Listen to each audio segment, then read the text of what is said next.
Olá pessoal, vamos iniciar nossa aula de hoje do nono ano, que são os movimentos argumentativos e os tipos de argumento. Na verdade, a gente vai bater papo e vai levantar algumas discussões. Vamos lá. Nessa aula, eu quero te perguntar, pizza é melhor que hambúrguer? Vamos lá, vamos ver o que você acha. Açaí tem sabor de terra? Já estou até escutando vocês respondendo, tem, não tem, tem, não tem. E agora, vamos lá, Nescau é melhor que Toddy? Vixe, lá em casa é uma briga imensa. Futebol é mais legal que videogame? E aí, o que você acha? E série é melhor que filme? Não quero nem saber a discussão que está aí na casa de vocês agora. Com certeza, vocês têm os argumentos para preferir um ao outro. Isso é argumentar, isso é ter opinião. Vamos então entender como é que vai funcionar a nossa aula de hoje? Olha só, a expressão de opiniões e a argumentação estão presentes em tudo o que fazemos. Sempre preferimos uma coisa à outra, defendendo algo que acreditamos e justificando as nossas escolhas e tentando convencer as outras pessoas de que são as melhores. Isso é argumentar. Com certeza, quem prefere série vai ter vários argumentos para justificar o seu ponto de vista. E aqueles que preferem os filmes também terão os seus argumentos. Argumentar é a capacidade de relacionar os fatos, estudos, casos, levantar problemas e possibilidades de resolução a respeito de uma ideia, um pensamento ou acontecimento que gere uma polêmica e discussões, em defesa de um ponto de vista, de uma ideia, de uma tese. Guarda essa palavrinha. Então vamos lá, um bom texto argumentativo que nós vamos estudar ao longo desse ano, os editoriais, artigo de opinião, as redações opinativas, defende as relações discursivas que se estabelecem entre os interlocutores. Para a defesa da tese, é necessário que sejam selecionados bons argumentos. Então vamos definir para a gente poder compreender. Anote aí no seu caderninho. Tese é o ponto de vista a ser defendido. E os argumentos é tudo aquilo que você vai utilizar para embasar. Por exemplo, os estudos, pesquisas, estatísticas, exemplos, relação de causa e consequência, pequenas narrativas que embasam também a tese, que também são usados para reforçar ou comprovar a sua ideia defendida. Seja na fala ou na escrita, o primeiro passo para se iniciar uma boa argumentação é ter um posicionamento. O que é isso, então? Vamos lá. Para você ter para você compreender o movimento argumentativo, você tem que compreender que existem três possibilidades. Os movimentos são o posicionamento de quem escreve em relação à problemática. Então, existe o movimento argumentativo de sustentação, de refutação e de negociação. Vamos ver o que cada um quer dizer. O de sustentação é quando o autor se posiciona de uma maneira favorável à ideia proposta, ou seja, ele concorda com ela. O de refutação é totalmente contrário. Ele se coloca contrário à ideia apresentada inicialmente, discordando dela.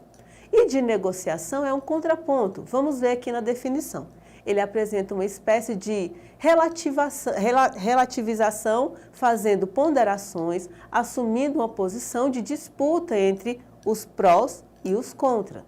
Esse posicionamento precisa ser definido antes de começar a escrita do texto. Vamos lá. Os tipos de argumento, para isso você precisa defender e organizar o seu texto de acordo com esses aqui. Eu enumerei alguns para orientar vocês na hora de fazer a defesa da sua tese. Vocês podem utilizar exemplos, dados estatísticos, pesquisas, fatos comprováveis, citações ou depoimentos de pessoas especializadas no assunto. Não adianta pegar a citação de uma pessoa que não é especializada, não vai te dar credibilidade. Pequenas narrativas a respeito do texto, da situação a ser defendida, as alusões históricas e comprovações de fatos, situações de épocas ou lugares distintos, relação de causa e consequência. E também tem a contra-argumentação. Para você que quer aprender um pouco mais, tem o site que eu deixei aí do lado que você pode acessar para você ver as explicações, exemplos detalhados, para você se aprofundar um pouco mais. Vamos observar como os movimentos argumentativos se comportam no caso de uma discussão. Olha só, a ideia discutida é essa daqui: o retorno às atividades normais em tempos de coronavírus. Olha só, eu coloquei aqui uma argumentação de sustentação. Com o comércio fechado e as atividades paradas, não existe arrecadação de impostos, levando o Estado a uma situação delicada no que diz respeito ao financeiro. Há ainda os trabalhadores informais que necessitam sair de casa para ganhar o pão de cada dia. Desse modo, é necessário que haja o funcionamento e a circulação de pessoas de modo a manter a economia ativa. Então, quer dizer que eu estou apoiando, eu sustento a ideia de que deve voltar às atividades normais, mesmo no tempo de coronavírus. E aqui eu coloco os argumentos que eu embaso para sustentar essa ideia, que precisa de arrecadação financeira, que as pessoas precisam trabalhar, e essas ideias estão aqui presentes no texto. Agora já um argumento de refutação. Vamos ler? Quanto mais as pessoas circularem, mais estarão propensas a contrair o vírus. O sistema de saúde do Acre não suportaria o atendimento em uma grande quantidade de pessoas, por falta de leitos, de equipamentos e de profissionais, caso as contaminações continuem crescendo. A melhor maneira de evitar o contágio é mantendo-se em distanciamento social.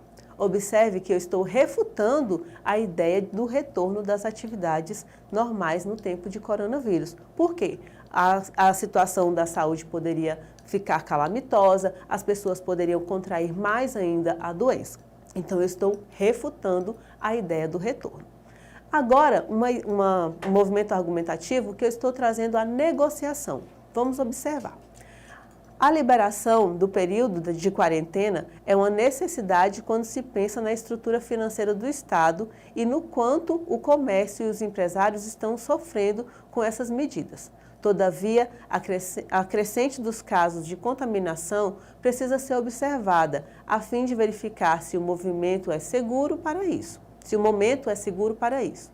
Se os casos continuarem aumentando gradativamente, o mais aconselhado é permanecer no isolamento.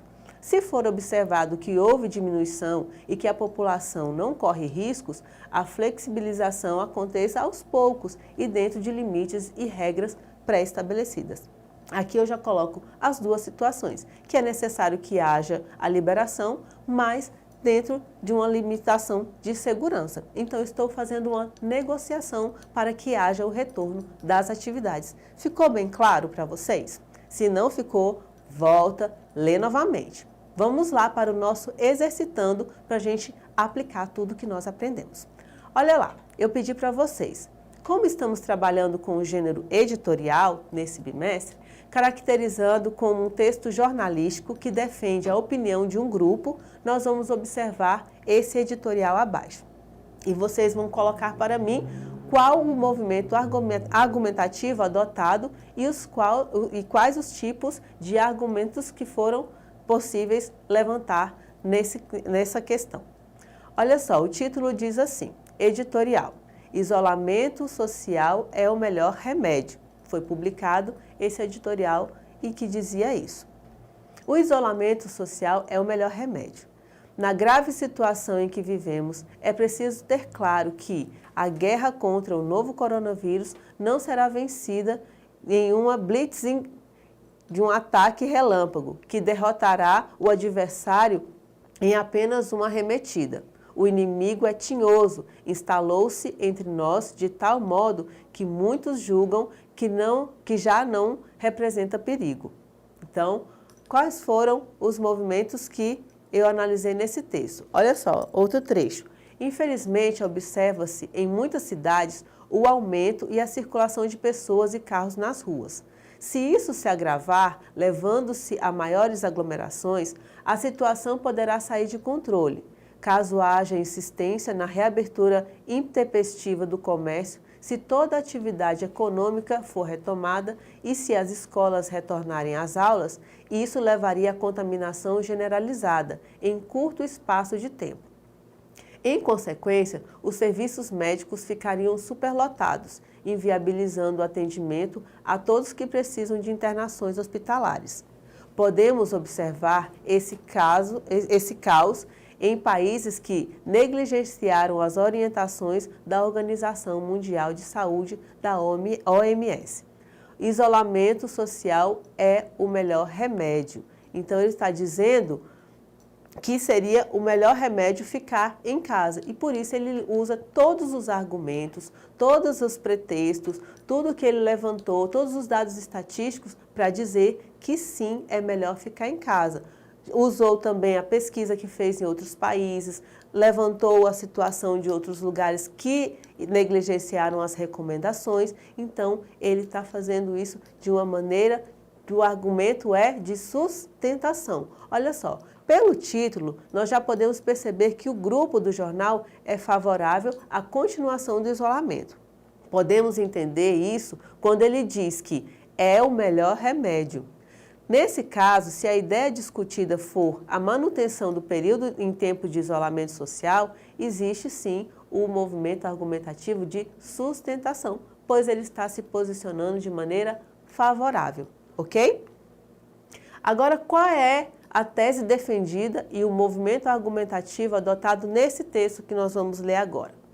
A tese defendida é de que o isolamento é de maneira mais eficaz para resolver o problema da pandemia. O autor utiliza argumentos que indicam causa e consequência, indicando que o que acontecerá se as pessoas não continuarem em isolamento, como contaminação generalizada, os serviços médicos superlotados. Utiliza também a exemplificação, citando os casos dos países, como eu disse para vocês. Agora, no outro exercício, eu coloquei essa manchete aqui para vocês. Estudo propõe quarentena que acompanhe fluxo das internações por Covid-19. Observe que abaixo tem uma linha fina que diz assim: especialistas defendem alternância em períodos de isolamento para combater coronavírus. Uma alternância. Vamos ver o que isso implica na minha compreensão do texto.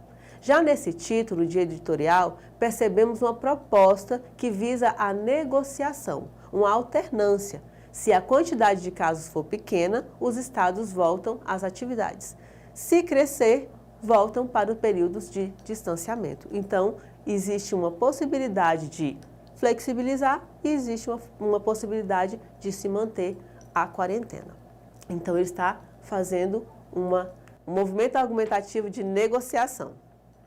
Nas considerações finais, eu quero deixar para vocês bem claro que argumentar é uma atividade presente no cotidiano, nas mais diversas situações de conversa. Para fazer isso, também no texto escrito, é necessário utilizar estratégias discursivas e organizar as ideias que você quer defender de maneira clara, selecionar bons argumentos a fim de conseguir defender o seu ponto de vista e ter mais chances de convencer o seu leitor, que essa é a ideia principal dos editoriais. Por exemplo, é importante também pesquisar sobre o tema a ser discutido, ler opiniões diferentes sobre o mesmo assunto e modo que você possa analisar e construir a sua própria opinião, porque você, bem informado, vai ter mais chances de defender o seu ponto de vista. Para você que se interessa por textos jornalísticos e quer ter um bom poder de persuasão, que é de convencer os outros, não deixe de se dedicar aos textos de editorial e os movimentos argumentativos. Assim você ganha muito poder. Tem mais exercícios na plataforma, acesse www.eduque.ac. Então, faça os exercícios e qualquer coisa, assiste a aula de novo, tire as dúvidas e participe das aulas online. Eu fico por aqui, até uma próxima aula. Tchau!